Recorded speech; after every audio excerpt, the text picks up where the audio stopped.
नमस्कार। कभी ऐसा हुआ है कि बैठे बैठे अंदर ही अंदर एक आवाज चलती रहती है, एक कमेंट्री। ये आवाज आती कहाँ से है? आज हम श्री निसर्गदत्त महाराज की शिक्षाओं की मदद से मन की इसी पहेली को सुलझाने की कोशिश करेंगे। तो चलिए शुरू करते हैं।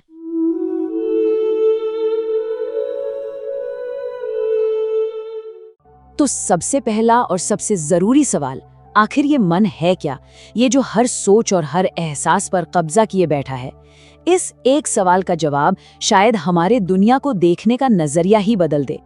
मन का स्वभाव समझने के लिए ना, सबसे पहले उसकी बेचैनी को समझना होगा। और इसके लिए एक बहुत ही कमाल की मिसाल दी जाती है जो इसकी पूरी तस्वीर एकदम साफ कर देती है। अब देखिए, मजे की बात यह है कि मन कोई ठोस चीज नहीं है जिसे हम पकड़ सकें। असल में ये तो बस हमारी यादों, आदतों और जो भी पुराने संस्कार हैं उनका एक, कह लीजिए, एक बंडल है। एक ऐसा रिकॉर्डिंग टेप जो बस बजता ही रहता है नॉन स्टॉप। मन की तुलना एक बंदर से की गई है, पता है? एक ऐसा बंदर जो एक डाल से दूसरी डाल पर कूदता रहता है, कभी एक पल भी टिक कर नहीं बैठता। सोचिए, ये मिसाल मन की बेचैन हालत को कितने सही तरीके से दिखाती है। पर सवाल ये है कि ये बंदर इतनी उछल कूद क्यों करता है? इसके पीछे दो बड़ी वजहें हैं, इच्छा और डर। मन या तो अपनी पसंद की चीजों के पीछे भागता है या फिर उन चीजों से दूर भागता है जो उसे पसंद नहीं। और ये भाग दौड़ ये कभी खत्म ही नहीं होती। और इसी लगातार भाग दौड़ में मन को कभी भी सच्ची शांति मिल ही नहीं पाती। वो जिन चीजों को पकड़ने की कोशिश करता है वो रेत की तरह हाथ से फिसल जाती हैं। मतलब साफ है, असली शांति मन की इस दौड़ धूप में तो बिल्कुल नहीं है। चलिए अब इस कहानी के सबसे दिलचस्प मोड़ पर आते हैं। हमारी सारी तकलीफों की जड़ एक बहुत बड़ी गलतफहमी में छिपी है। और ये गलतफहमी इस बारे में है कि हम असल में है कौन। होता क्या है कि हम ये मान बैठते हैं कि हम अपने विचार और अपनी भावनाएं ही हैं। हम मन की इस बहती नदी में खुद को बहा देते हैं और बस यहीं से सारे दुखों का खेल शुरू हो जाता है।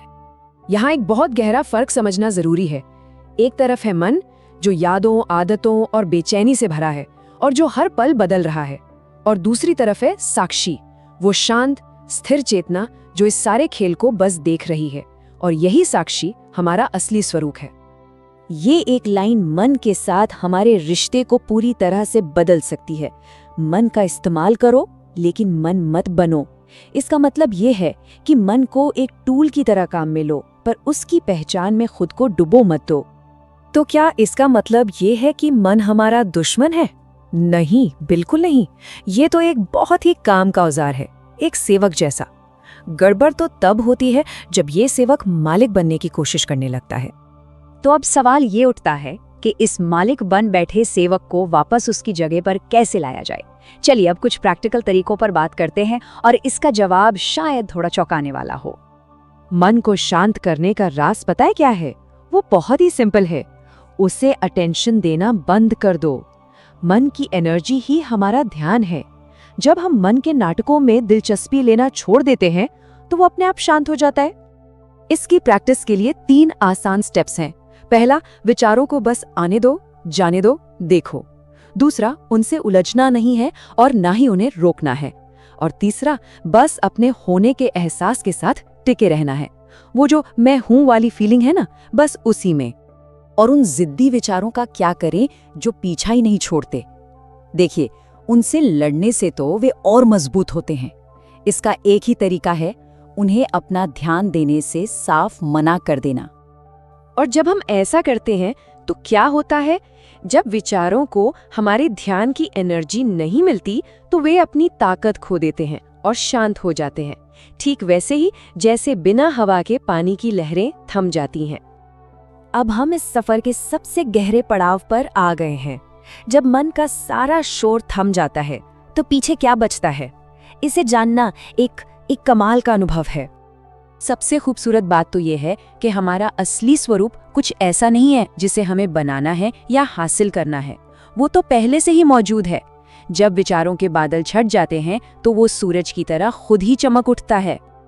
और ये हमारी नेचुरल स्टेट कैसी होती है? ये पूरी तरह साफ होती है, शांत होती है, आजाद होती है। ये बस शुद्ध चेतना है जो हमेशा से यहाँ थी और हमेशा रहेगी। इसको ऐसे समझिए कि सूरज तो हमेशा आसमान में ही रहता है, बस बादल उसे कुछ देर के लिए ढक लेते हैं। ठीक वैसे ही हमारी यह शांत अवस्था हमेशा मौजूद है, बस मन का शोर उसे छिपा लेता है। लेकिन हाँ, सिर्फ ये सब बातें जान लेना ही काफी नहीं है। ये तो सिर्फ शुरुआत है। असली शांति तब मिलती है जब हम मन के साथ लड़ाई छोड़ देते हैं, जब उसे सुधारने की कोशिश बंद कर देते हैं। तो आखिर में हमारा असली स्वरूप क्या है? ये मौन है, आकाश की तरह विशाल है और हर चीज से अछूता, और ये हमेशा यही है, इसी पल में। तो चलिए इस बातचीत को एक सवाल पर छोड़ते हैं जिस पर सोचा जा सकता है। जब मन की ये सारी हलचल, ये सारा शोर थम जाता है, तो पीछे क्या रह जाता है?